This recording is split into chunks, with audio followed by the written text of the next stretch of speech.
now singing.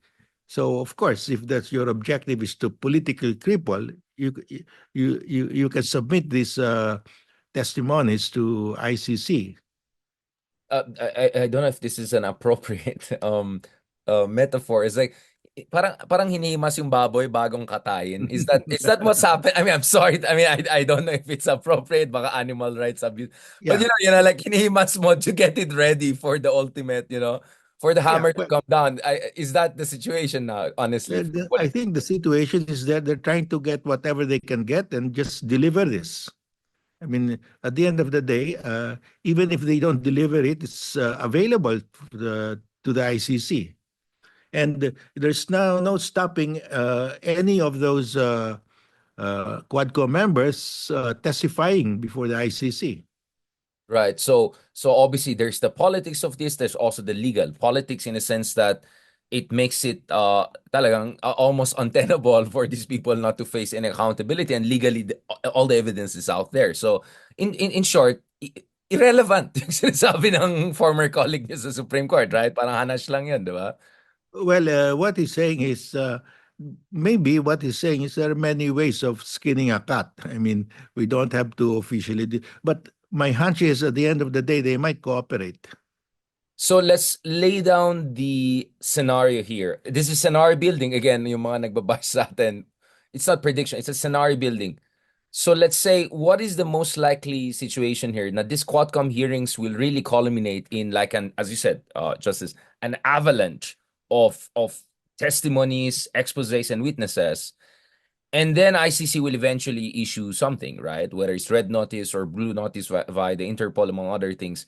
So ang mangyayari ba dito is they're gonna how's that? So mauna pa yung Philippine courts eventually? I mean, from Quadcom, is it eventually gonna go to courts in Philippine courts? And then sasabihin ng Marcos, no, we want our local courts to take. Parang ginagawa nila kay Kibuloy, di ba? Like, it's not that we don't want to cooperate with the FBI, but we want our courts to take a first crack first. Is that going to be a similar situation potentially, Justice? Well, the DOJ already said that they're waiting for the final report of the Quadcom, and they will use that as a basis for starting a criminal investigation. So uh, they're going in that direction. So the issue is if they're really serious with that, will the ICC back off now? But there is a principle in law that once a court acquires jurisdiction, that jurisdiction continues, and the ICC already acquired jurisdiction, and that jurisdiction will continue. That's the principle. They will not divest themselves of the jurisdiction that they have already acquired. But they can also, out of deference, allow the Philippine authorities to continue if they believe that there is an earnest effort in the investigation. Yun nga, this is where you can suddenly make the complementarity argument work, no? In the sense that there's no need for ICC to come in. I mean, domestic institutions are finally doing their job, So, of course, I agree with you, Justice, that in if you look at the past 8 years, not much has been done. But if finally something is being done, so it makes sense for ICC to say, okay, mukhang finally ginagawa nyo ng trabaho nyo, ayoko makialam dito, but we're just here over the horizon just in case. Is that something you're implying here? Well, that's a possibility. It's up to them if they now believe that there's sincere and earnest effort on the part of the Philippine government. Uh, but it depends on how the DOJ will conduct its investigation.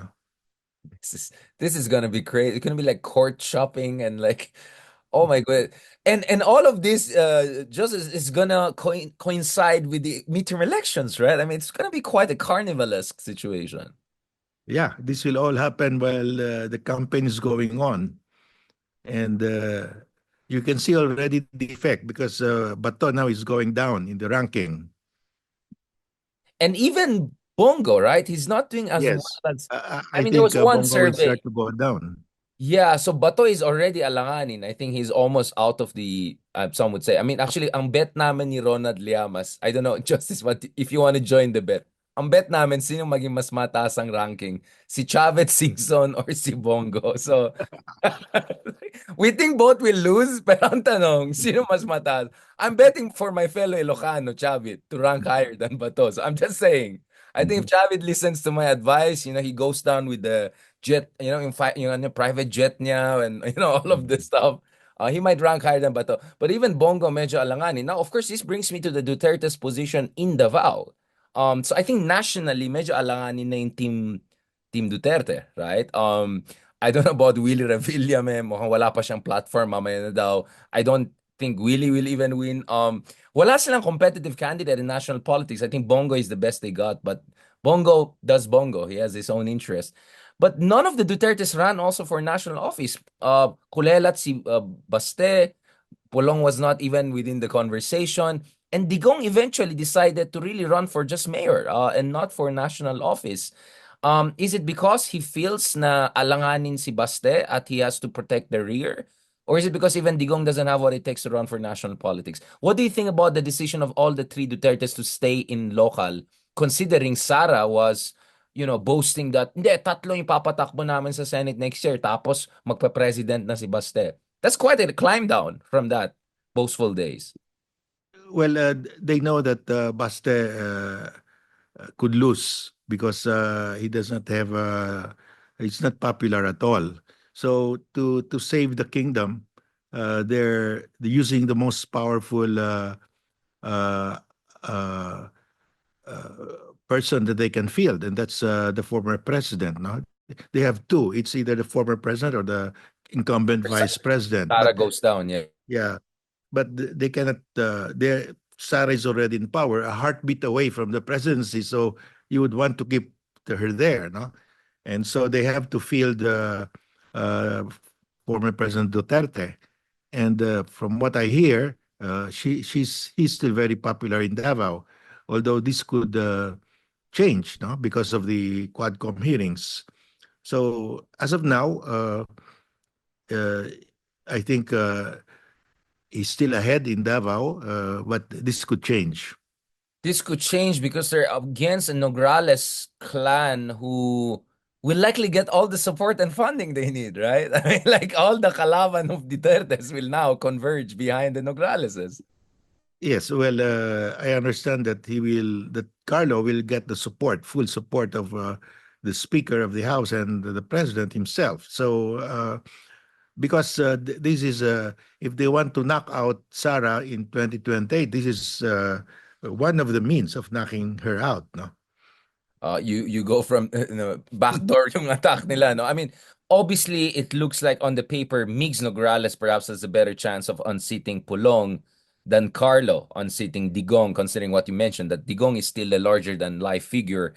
But Digong is not really in the prime of his life, right? And so for Yeah, Carlo, perhaps it's about margins, right? If he keeps it close enough, that means yari sila later on when Digong perhaps is not in a position to run anymore yeah, for. and there's a question of the health of Digong because he looks really in bad shape, no?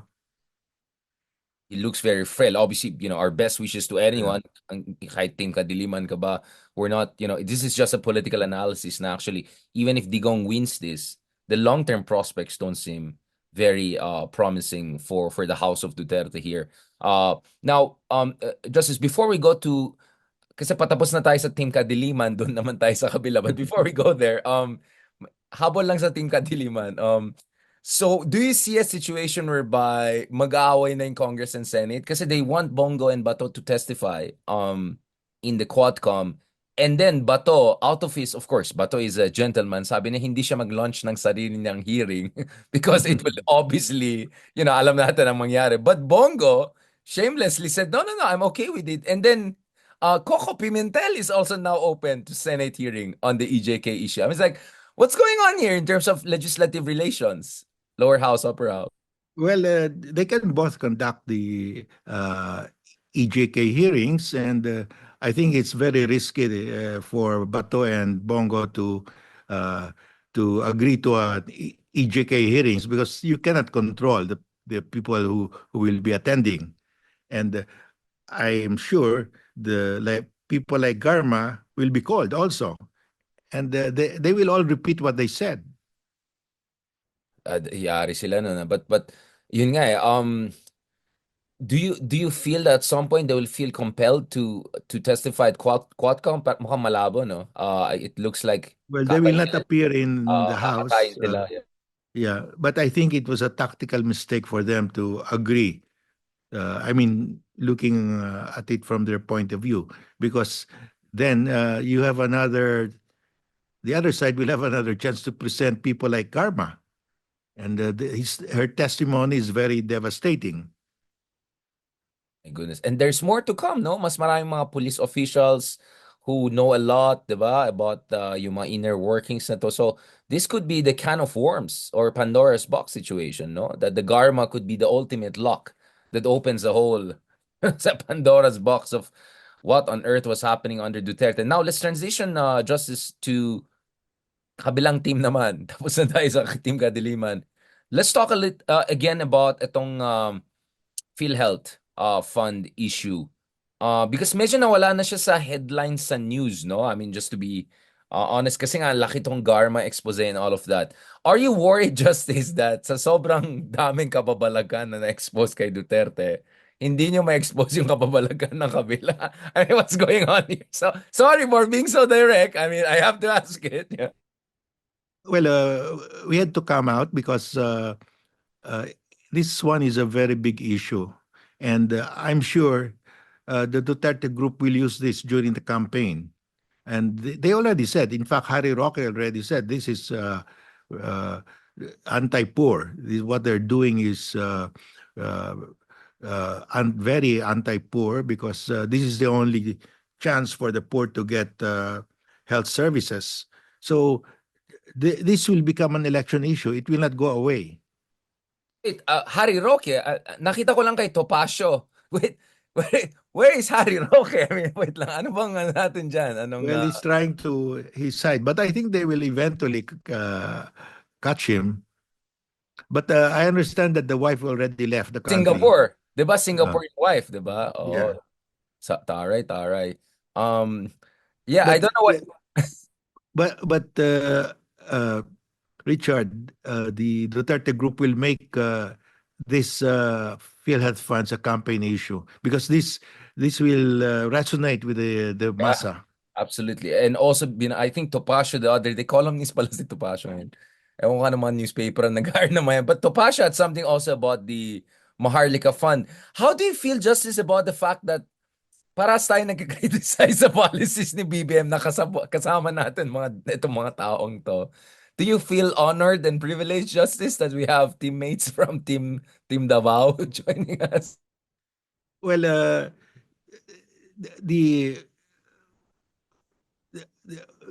it happens, no, but we will have to uh, distinguish because we knew that the Duterte people will use this in the election, and but we said we just have to bring this matter to the Supreme Court and distinguish ourselves from those guys now. But this is a terrible mistake by the administration removing the PhilHealth funds. This will give them a black eye in the elections, and I hope they see the consequences here. Justice, sorry, there's a very important question I had to. Saan daw si De La Serna? A fugitive na rin ba yung supranational, yung assistant ni... Sorry, I really don't know where he these are is. important questions. I can't ignore them. So, ang dami mga tanong eh. I mean, Justice, He every time always appeared in the house whenever he was umiyak-iyak na called. siya, di ba? Yun, I thought baka nagka-nervous breakdown na yung bata. I wish him the best. Sana maging piloto siya at you never know. Yeah, yeah, and the young fellow has always been respectful of the committee of the QUADCOM, and he tried to answer all the questions. Uh, so I think the poor guy was is, he really doesn't deserve this, but he's there. But Justice, do you think he deserves yung unlimited access to joint bank account nila ni Harry? Well, I mean, I'm you just saying, you know, you never know. Maybe well, it those balances are out. benefits, but you just have to you take the problems that accompany with the benefits. Yeah, it comes, it comes with the perks, medyo high risk job to mga to. Kaya I was asking Ronald Llamas lahat. Ikaw, Ronald, kung meron kang conjugal account at pwede mag-withdraw anytime yung kabila, ano yung nature of relationship niyo, di ba? Tapos sabi ni Llamas, sagutin ko ba talaga, Richard? Yung tanong mo, hindi. Hindi mo sasagutin yan on the record, di ba? Just speaking of team kasamaan, I'm sorry, speaking of the other side of this equation, um, what was the latest intervention you made? Because the last time we had the conversation was about parang you're pushing for Supreme Court to hear the case earlier kasi January pa, di ba? Well, What do you want to happen now? we want the Supreme Court to issue a TRO because TRO, yeah, sorry, yeah, yeah. they're transferring the funds, and there's a principle that you if the act is irreparable, the damage is irreparable, the court will issue a restraining order. And but although you can quantify the damage here because you're talking of 89.9 billion, but the amount is so huge that if that money is spent, you cannot recover that anymore because uh, Secretary Recto, who is supposed to return the money, even if he did not benefit from it, because his signature, his circular was the one that enabled the release. His assets will not be sufficient to, even if he turns over his entire assets, it will not reach 89.9 billion. So Yeah, my yeah. my point is that is irreparable. So the court should issue a temporary restraining order because once the funds are disbursed, it can never be recovered anymore. So your argument essentially is that because we're talking about so much money that could be spent by the time the hearing will start next month, dapat may TRO na may preemptive Yes. So intervention if it's na. just a matter of 1 million pesos, well, you can always recover that from Secretary Recto. But if it's almost 90 billion, he won't be able to pay that. Yeah. Um, how do you read the Marcos administration on this issue? Because there are some skeptical people. I think Riza Robles, I mean, expectedly, is also paying attention to a lot of issues about Marcos's. For instance, yung recently dun sa PCGG, right? Yung for Presidential Commission for Good Governance, it looks like the Marcoses are making some moves about some of the ill-gotten wealth that was appropriated by the government. I mean, aren't this and also the Poway one, the complex, mas malaki pa sa complex yata ni Kibuloy ito eh. How worrying are those developments? Are there rear actions, sleazy moves by the Marcoses on the Well, sides that we have to pay attention to? well, in the case of the one in Ilocos, The I think Poway. Poway, it's surprising that the Supreme Court was unanimous, not that it belongs to the government. So that's it. That's a big loss for them. But you can see in the other cases that the courts are now dismissing the cases for failure to prosecute. Huh? So, uh, well, is that because the Marcos is now in power? Well, the this will come to haunt us whether it's because of the Marcoses are back in power. Uh, the courts have no recourse but to dismiss the cases. I mean, we will know in the future what's really the real score, and it will not be good for the courts if the historical records will show that they bent backwards. No, but there's really a big problem because these have been there for a long time. Whatever administration we had, the cases have not moved. No, so uh, Yun nga, yun nga, I'm wondering, Justice, if we're paying enough attention to that side of the equation, no? Kasi we're all on the Garma issue. I mean, I don't know I mean, I kind of understand probably yung thinking mo on this, Justice. But ako, of course, my case is mass murder is still the biggest evil to me, right? for me, Yeah, the killings that happen, next I level yan. Next level yan. yeah, I Corrupt. agree with you. Yeah, I mean, killing people, that's no, no. The Because life can never be restored. No, you can never get back somebody who died already. You cannot. That's He's dead. He's gone forever.